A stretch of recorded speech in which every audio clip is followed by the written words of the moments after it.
talking to people around the team after this season, everybody wants to know what happened after the bye week.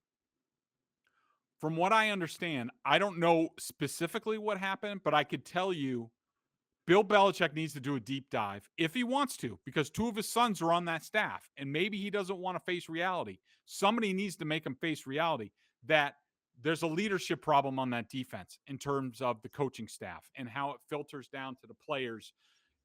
I think if I had to guess, putting the puzzle pieces together, we saw the first 6 games of the season, the defense was a mess. 3rd and 25 against the Cowboys. After that, the defense, great execution.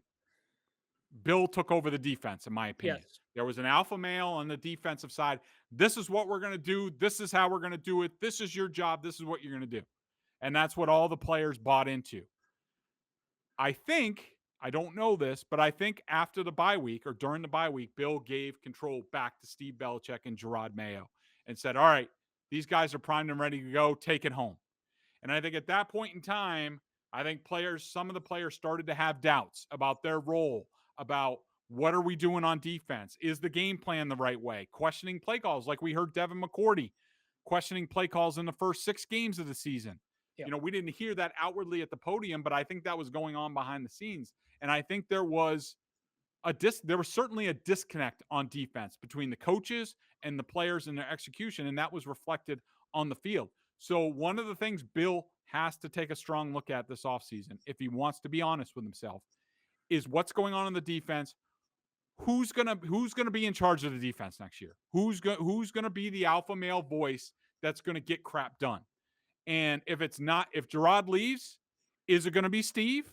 Is that a path for success? Do you reinstall Matt Patricia, who was last seen on this staff making Nick Foles look like Josh Allen in Super Bowl 52?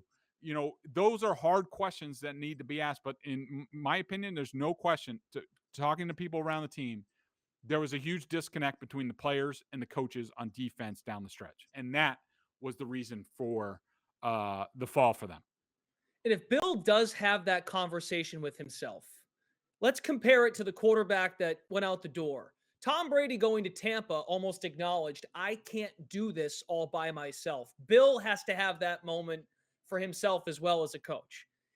At 70 years old, is anyone going to shame him if he decides to bring, say, a Joe Judge back to run special teams? I know Joe Judge at the podium's a pain, but if Bill acknowledges, I need help to finish this thing strong, would anyone blame him for that?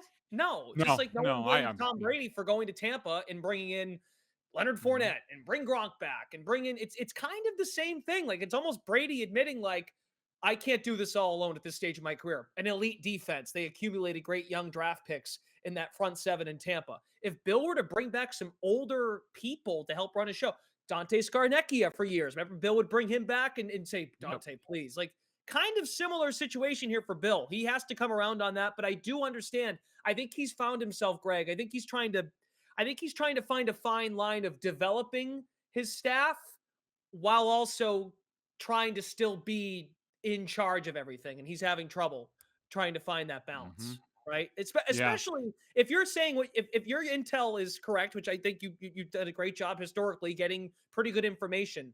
That's kind of a bad sign if you're just going back and forth like, okay, you run the defense. All right, now I'll do it. No, you do it. It's just, that's got to be sorted out in the offseason. Have a clear plan. And I think it's a domino effect to the players. So, I think there's got to be some sort of like clear-cut plan. Like real quick, he's got that with Josh McDaniels, right? Josh runs the offense, doesn't have to touch it.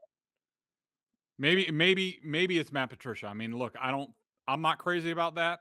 I don't think a lot of people in the building would be crazy about that. I don't think he's the most popular guy there. And if you remember in the Seth Wickersham book, people basically blame that Super Bowl on Matt Patricia in Seth Wickersham's book. And I think that's my understanding too.